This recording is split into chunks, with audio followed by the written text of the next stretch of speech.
Salut à tous, on se retrouve pour l'épisode 1645 du Zap Image. On commence aujourd'hui en ce 19 novembre avec deux anniversaires aujourd'hui. Tout d'abord Laurent Blanc, l'ancien défenseur de l'équipe de France, il fête aujourd'hui ses 56 ans. Et aussi le joueur de Montpellier, Florent Mollet, qui fête lui aujourd'hui ses 30 ans. Ensuite on revient 8 ans jour pour jour en arrière et les Bleus de Deschamps renversaient la tendance et s'imposaient 3-0 au Stade de France face à l'Ukraine dans un match complètement fou. Donc un but de Karim Benzema et un doublé de Mamadou Sakho.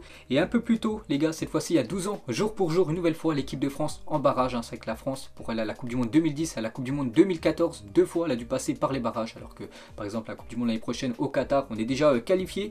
Donc c'était contre l'Irlande, France contre la République d'Irlande. Donc c'était dans les prolongations pour une place en Coupe du Monde à la 103e minute. Thierry Henry cède de la main et bien sûr brise les rêves irlandais de participer à une Coupe du Monde. Donc c'était il y a 12 ans jour pour jour bien sûr. Donc avant il n'y avait pas la VAR, il n'y avait pas l'assistance vidéo. Et voilà, Henry s'était aidé de la main les gars pour ramener le ballon sur la pelouse et faire une passe décisive à William Gallas qui avait inscrit le but juste après. Donc c'était le but du 1 partout. Donc l'équipe de France s'était qualifiée. Une qualification un peu honteuse, bien sûr. Regardez la une journal L'équipe le lendemain, la main de Dieu, ou même la une journal Le Parisien, le malaise bien sûr pour cette équipe de France qui avait complètement déçu lors de la Coupe du Monde 2010. Avant de continuer les Zadi les gars, petite présentation d'un jeu mobile. Il s'agit de Raid Shadow Legends, un jeu mondialement connu. Il y a plus de 25 millions de joueurs à travers le monde. Donc il est disponible déjà sur iOS et Android. Donc les liens sont en première ligne de description. Donc ce jeu est entièrement gratuit.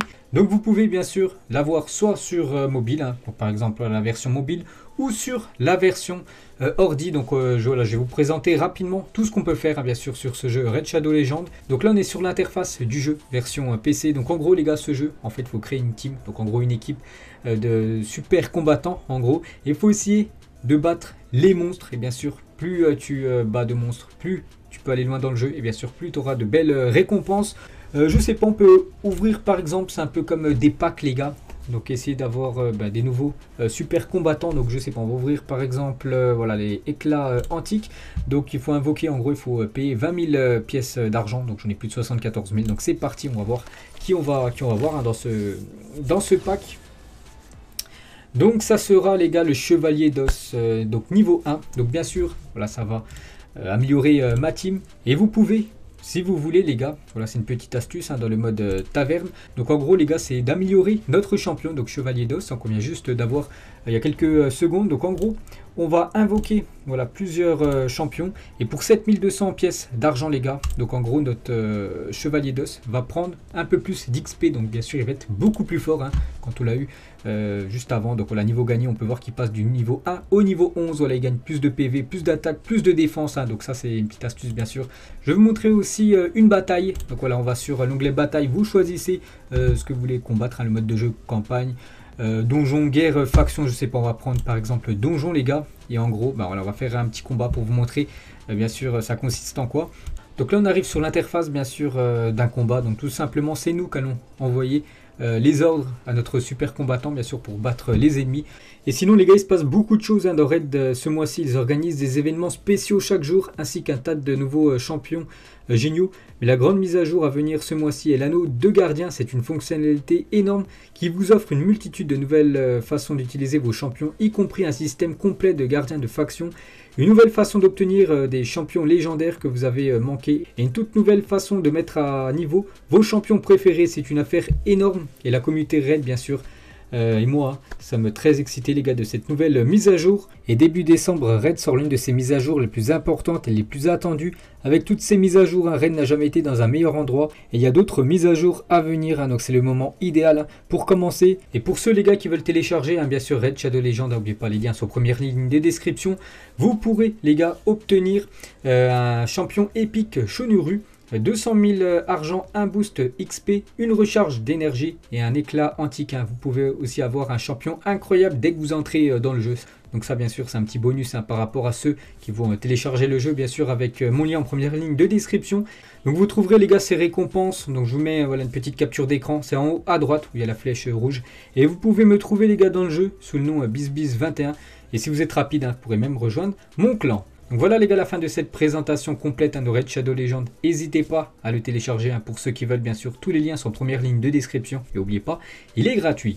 Ensuite, on va parler des résultats de la soirée d'hier. Il y avait des matchs de Ligue des Champions féminins. Donc tout d'abord, le Paris Saint-Germain se déplaçait du côté du Real Madrid et victoire des Parisiennes 2-0. On peut voir les deux buteuses. Le Paris Saint-Germain termine premier du groupe B, surtout les Parisiennes qualifiées pour la suite de la Ligue des Champions. Parce que regardez le classement de ce groupe B. Donc le PSG en tête 12 points, le Real Madrid deuxième 6 points.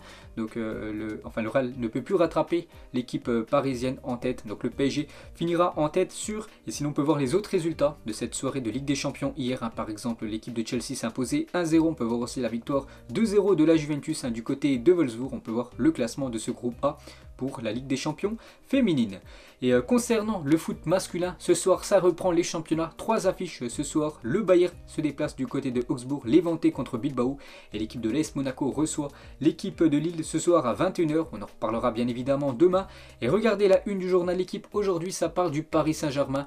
Et Pochettino a fait une interview avec l'équipe. On veut tous faire du beau jeu, gagner 5-0. Donc dans un entretien exclusif au journal L'équipe, un entraîneur du PSG, Pochettino répond fermement aux critiques sur l'absence de style de son équipe, un manque de respect selon lui.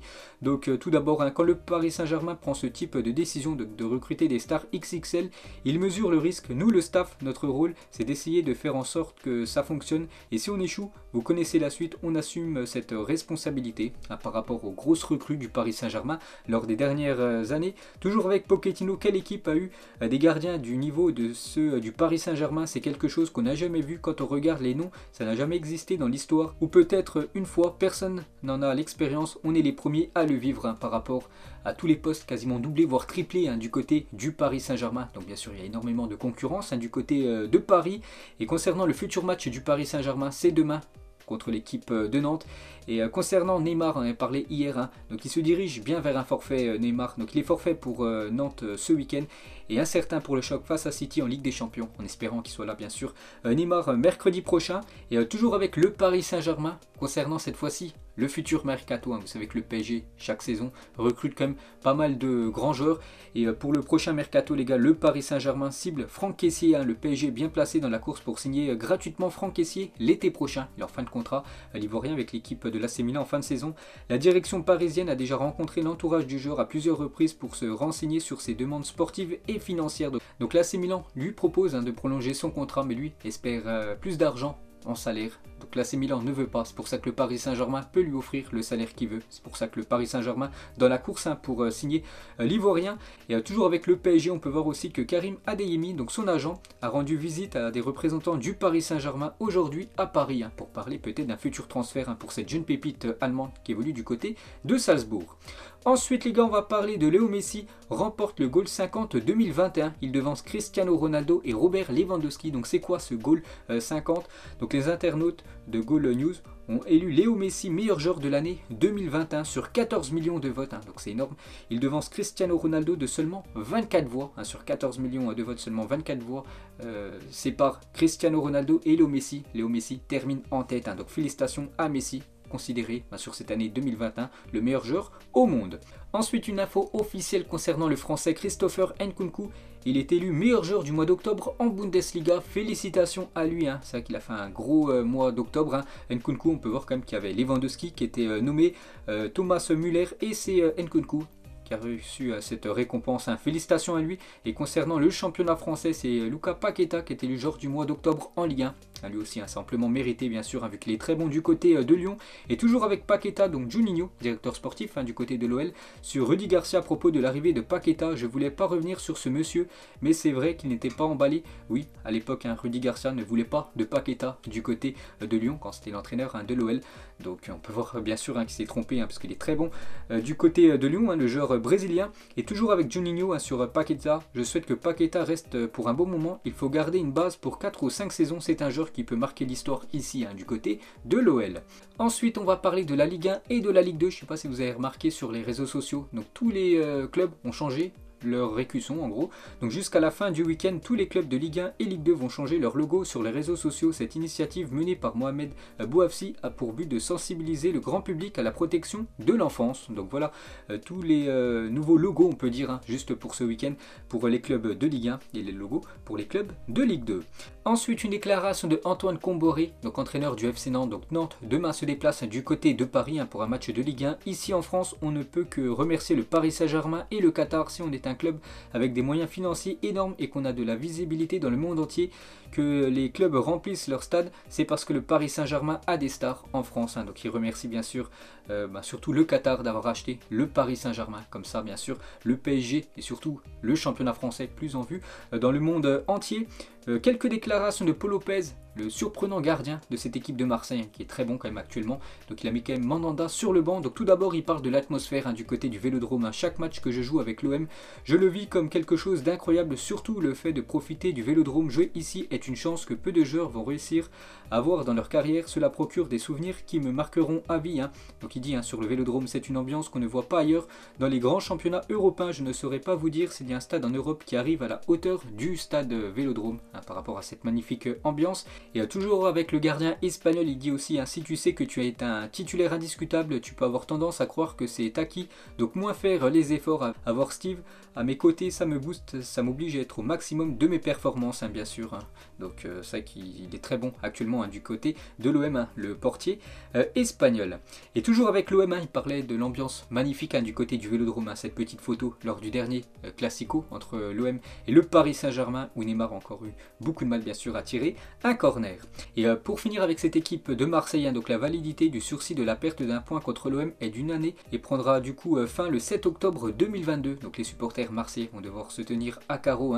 Donc s'il y a un débordement jusqu'au 7 octobre 2022, donc l'OM perdra un point au classement. Ensuite, on va parler de la sélection belge, donc j'en ai parlé il y a quelques jours. Donc ça se confirme, la Belgique va conclure l'année 2021 en tête du classement FIFA devant le Brésil. La France devrait terminer en 3e position, donc c'est la 4e année de suite normalement que la Belgique termine en tête de ce classement FIFA. Et Nainggolan, les gars, ancien joueur de la Belgique, il a dit avant, j'avais la permission de fumer et de boire, j'adore ça, ça m'enlève le stress. En quoi c'est un problème? Nos poumons sont entraînés, si j'ai pris ma retraite internationale, ce n'est pas à cause de mon hygiène de vie, mais uniquement de la faute de Roberto Martinez, le coach de cette sélection belge. Ensuite, côté FC Barcelone, des nouvelles de Pedri et Ousmane Dembélé, 2 joueurs blessés. Et encore trop juste, ces deux-là seront forfaits pour le derby face à l'Espagnol Barcelone ce week-end. Des nouvelles de l'attaquant suédois Zlatan Ibrahimovic, il va prolonger d'une saison supplémentaire son contrat avec l'AC Milan. Donc il est en fin de contrat en juin 2022. Donc du coup, il devrait prolonger jusqu'en juin 2023. Une saison de plus pour Zlatan, qui a quand même 40 ans. Donc exceptionnel, bien sûr, la carrière de l'attaquant suédois. Et le Milan dit oui à Ibra. L'histoire continue. Il signe au début de l'année son nouveau contrat, une saison supplémentaire. Et toujours du côté de l'AC Milan, donc lui aussi devrait prolonger l'aventure du côté de l'Italie. C'est Théo Hernandez, l'AC Milan veut prolonger le joueur français. Les Rossoneri lui auraient déjà offert un salaire annuel de 3,5 millions d'euros par an contre 1,5 million d'euros par an actuellement. Donc un accord pourrait être trouvé autour des 4 millions en salaire par an pour Théo Hernandez s'il venait à prolonger du côté de l'AC Milan.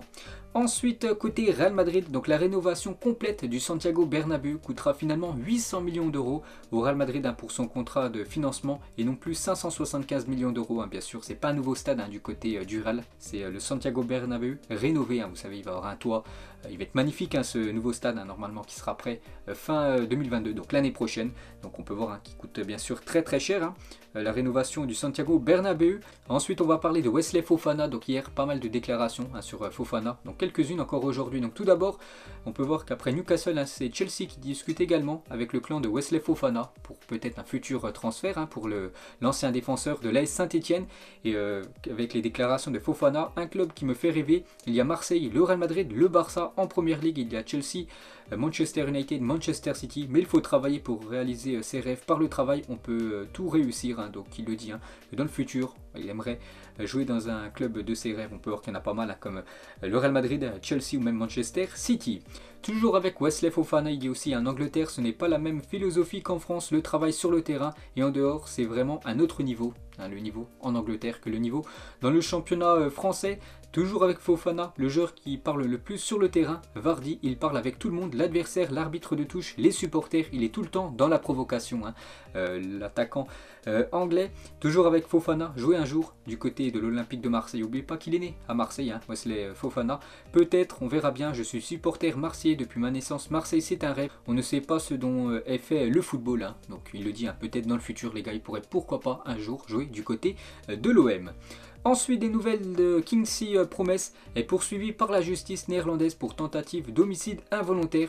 Il est soupçonné d'avoir poignardé un de ses cousins au genou avec un couteau lors d'une fête de famille l'année passée, donc il risque jusqu'à 3 ans d'emprisonnement. Le joueur néerlandais. Ensuite, regardez cette photo pleine d'émotions, hein. Bien sûr, en 2014, on peut voir ce couple de personnes âgées, grands fans de l'équipe turque du Fenerbahçe, bien sûr, hein, toujours présent au stade. En 2016, on peut voir que le monsieur est décédé, donc bien sûr, hein, il n'y avait plus que la dame qui venait assister au match du Fenerbahçe et 2020, donc les deux sont décédés bien sûr, hein, du côté du Fenerbahçe. Donc le club turc bien sûr, hein, pour leur rendre hommage, ont mis une pancarte, hein, des deux grands supporters, hein, de cette équipe du Fener. Ensuite, lors d'une cérémonie du Ballon d'Or, hein, il y a quelques années, on peut voir Léo Messi avec sa femme, on peut voir Cristiano Ronaldo en train de saluer, hein, très poliment bien sûr, la femme de Léo Messi. Regardez le regard de Léo Messi, regardez aussi le regard de Neymar à l'époque, hein. Bien sûr, il surveillait de près, hein, la femme de Léo Messi. Et toujours avec Neymar, lors de cette cérémonie du Ballon d'Or, on peut voir le joueur brésilien avec le milieu français Paul Pogba. Toujours avec les cérémonies du Ballon d'Or, donc lors d'une remise, hein, un Ballon d'Or pour CR7, il paraît qu'on peut entendre cette image, hein. Cristiano Ronaldo avait reçu ce Ballon d'Or, il avait poussé un gros cri bien sûr, hein, Cristiano Ronaldo, hein, je pense que vous l'avez déjà tous entendu. Ensuite, il y a 2 ans, jour pour jour, hein, l'arbitre Allemagne-Pays-Bas, Ovidiu Ategen, qui venait de perdre sa maman quelques jours avant le match, n'avait pas pu retenir ses larmes à la fin du match. Virgil van Dijk était alors venu le consoler en le prenant dans ses bras, bien sûr, à la beauté du football, même des fois avec les arbitres. Ensuite, regardez la magnifique série d'Arsenal. N'oubliez pas que Arsenal, lors des derniers matchs, hein, c'est que des victoires, à part 2 matchs nuls, mais surtout aucune défaite, hein, pour les Gunners. Donc Arsenal se déplace ce week-end du côté de Anfield. Est-ce qu'ils vont poursuivre leur série? Donc bien sûr, ce sera un gros match, hein, pour les Gunners. Et ce joueur, les gars de Arsenal, il y a quelques années, à cause des blessures, mais il n'a pas pu faire la carrière qu'il voulait, bien sûr, c'est le milieu français, Abou Diaby.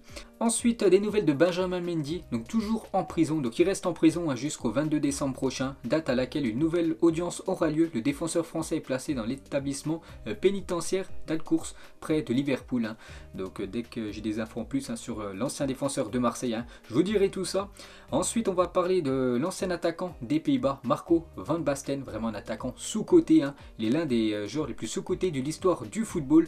Donc regardez son palmarès, hein. Il a quand même remporté 3 fois le Ballon d'Or, hein, cet attaquant néerlandais, 373 matchs, 277 buts, 82 passes décisives. C'est que souvent on parle, en meilleur numéro 9 de l'histoire du football, on parle souvent de R9, mais on peut voir que R9 a remporté 2 Ballons d'Or, donc Van Basten plus de Ballons d'Or, et on peut voir que sinon c'est quasiment kiff-kiff, hein, les stats pour ces deux joueurs. Et on finit les gars ce Zapimage aujourd'hui avec les révélations de Romain Molina. Je ne sais pas si vous avez entendu parler les gars, donc c'est un pseudo, on va dire, journaliste, qui a lancé pas mal d'infos concernant le foot. Donc j'ai pris vraiment les plus light, hein. Si vous voulez aller voir les gars, les révélations de Romain Molina les plus trash, n'hésitez pas à les regarder sur Twitter. Donc il a parlé un peu de tout, hein. Donc il y avait beaucoup de personnes, hein, qui ont suivi son live audio, hein. Plus de 70 000 personnes sont sur le space de Romain Molina. Donc tout d'abord il a parlé du Paris Saint-Germain. Et Leonardo est détesté par tout le monde au PSG selon Romain Molina. En cause son attitude, hein, il le dit, hein. Le Paris Saint-Germain c'est burn-out sur burn-out, c'est la débandale en interne. Tous les gars autour de Nasser sont en train de se barrer et Leonardo il est détesté par tout le monde, hein, du côté de Paris. Donc une petite info, un côté Paris Saint-Germain. Toujours avec le PSG, au PSG on est arrivé à une période où les joueurs amenaient leur chicha en déplacement. Il dit, hein, 80% des joueurs fument la chicha à une époque. Au PSG, les mecs les prenaient même pour les déplacements, ils essayaient de les cacher. Matuidi fumait régulièrement la chicha, ça lui réussissait plus que Benjamin Pavard au passage. Toujours avec Molina, bien sûr, ses déclarations. Les gens qui s'offusquent que Pjanic fume la chicha, Blaise Matuidi, il carburait, pourtant il courait le Matuidi, mais Benjamin Pavard, il court beaucoup moins. Le staff a bien vu que les sprints à haute intensité, ça a baissé pour lui, parce que d'après Molina, Benjamin Pavard, lui aussi, fume beaucoup la chicha. Toujours avec les déclarations de Romain Molina, il parle cette fois-ci de l'OM. Franck Macourt, donc le propriétaire de l'OM, a absolument besoin de retrouver la Ligue des Champions pour qu'il puisse revendre l'OM, d'après Molina. Ce qui explique les investissements de cet été. Le club est toujours à vendre depuis 1 an et demi. Donc souvent Franck Macourt a fait des déclarations, il dit que l'OM n'est pas à vendre. Mais d'après Romain Molina, il dit bien que Marseille est à vendre. C'est pour ça que Franck Macourt aimerait que l'OM termine sur le podium pour que l'OM joue la future Ligue des Champions. Comme ça, il pourrait vendre cette équipe marseillaise. Et concernant les Saoudiens à Marseille, donc on a souvent parlé des Saoudiens qui pouvaient peut-être racheter, hein, cette équipe de l'OM. Donc il a dit, mais ils n'ont jamais été là. Walid bin Talal, ça me fait rire qu'on parle de lui, qu'il paye déjà ce qu'il doit, puis j'ai aucune idée de ce qu'il va se passer à l'OM pour le futur. Il parle aussi d'une équipe de Ligue 2 les gars, il parle de l'équipe de Amiens, il dit Amiens en interne c'est un club en la vache. Lors du déplacement à Ajaccio, sur leur retour, tout le monde peut l'alcool, la bière, les chichas et les soirées alcool, ils adorent ça là-bas et le club va peut-être descendre en national. Donc voilà une petite info concernant cette équipe de Amiens qui évoluait il y a quelques saisons dans le championnat français de première division bien sûr. Toujours avec Romain Molina, donc il a confirmé que la plainte de la Jordanie concernant le genre de la gardienne de l'Iran était ridicule, il s'agissait bien évidemment d'une femme, fausse polémique, j'en avais parlé il y a quelques jours, donc du coup c'est bien une femme voilà, qui est Golan du côté de l'Iran et non un homme, voilà, vu que la Jordanie va ouvert une enquête. Toujours avec Molina, il dit quasiment tous les championnats d'Asie du Sud-Est, d'Europe de l'Est et d'Amérique latine et même d'Irlande sont truqués, Malte, Gibraltar aussi c'est pas mal truqué. D'après Romain Molina. Toujours avec lui, un ancien international français a participé à un Go Fast. C'est son président qui a sauvé tout simplement sa carrière. Donc bien sûr on n'a pas le nom. Toujours avec Molina, il parle de Léo Dubois. Il aurait dû jouer pour le Liban. On manque d'arrière droit là-bas. Et encore l'arrière droit là-bas, il est pas mal en ce moment. Donc il dit que même l'arrière droit du Liban, il serait meilleur que Léo Dubois, actuellement latéral de temps en temps, du côté de l'équipe de France. Et concernant Léo Dubois, donc ça c'est pas d'après Romain Molina, vous savez il s'est blessé lors du dernier match de l'équipe de France, donc il souffre d'une lésion musculaire et devrait manquer plusieurs semaines de compétition, le joueur de Lyon. On revient sur les déclarations de Molina. Il parle du Maroc, le Maroc peut faire ce qu'il veut, ils ont une influence énorme du côté de la CAF, donc sur le continent africain il dit. Aujourd'hui le Maroc en termes structurels c'est le meilleur pays d'Afrique, les dernières installations sur les dernières années c'est exceptionnel, c'est le centre névralgique du foot africain, le pouvoir marocain est très influent du côté du continent africain. Il dit aussi, on me dit que je sors des gros dossiers, mais là en fait les gens sont pas prêts pour ce que je vais sortir en mars-avril. Il dit en gros qu'il va faire un prochain live en mars-avril et là il va sortir encore de plus gros dossiers. Donc il annonce qu'il fera sauter la Fédération Française de Football lors de son dernier live. Je dis, c'est entre mois de mars et mois d'avril 2022. Donc voilà toutes les déclarations de Romain Molina. Donc j'ai pris quelques-unes, les plus light les gars. Je dis il y a vraiment des déclarations beaucoup plus trash que j'ai pas voulu mettre bien sûr dans la vidéo du jour. Donc voilà une petite info concernant toutes ces déclarations de ce journaliste. Donc voilà les gars, la fin de ce Zap Image 1645. Donc si ça vous a plu, un petit like et n'oubliez pas les gars bien sûr en première ligne de description vous pouvez télécharger ce jeu Raid Shadow Legends. Ciao à tous.